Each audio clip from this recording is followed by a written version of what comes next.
To a TVJ News follow-up now. A woman wanted for questioning in relation to the death of her 4-month-old is back in police custody. Moya Shaw, who is believed to be suffering from postpartum depression, was held today on Constant Spring Road.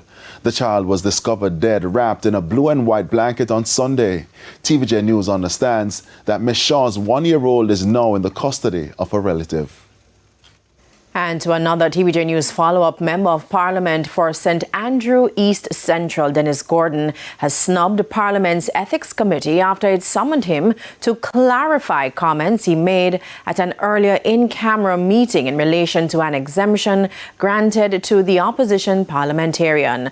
The committee had sought Gordon's clarification on statements he made during a meeting in February concerning matters related to the University Hospital of the West Indies UHWI's tax exemption issue.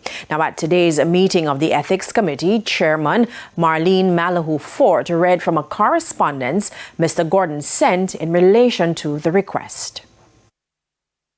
Good day. Be advised that I will not attend any such sitting. This is overreaching the committee's mandate. It has no jurisdiction or authority to summon me without an express referral from the full Parliament.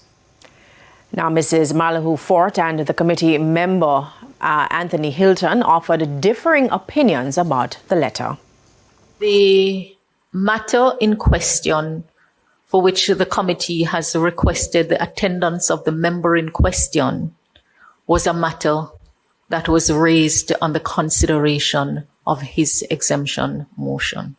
The ethical issue is not so much about what is happening in accounts, but is in relation to the truthfulness of answers provided to the committee, which then grounded the recommendation of the committee to the House. The issue that, as I see it, is not simply whether it would be appropriate for him to come. The question is whether the committee has jurisdiction in the matter.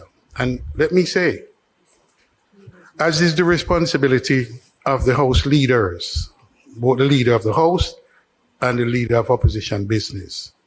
The leader of opposition business has sought and obtained the opinion of the House Counsel on this matter. And I think before we proceed, we may be well advised to have reference to that opinion. Now, in the end, the committee concluded that the matter should be referred to the full House for consideration before it can proceed further on the issue.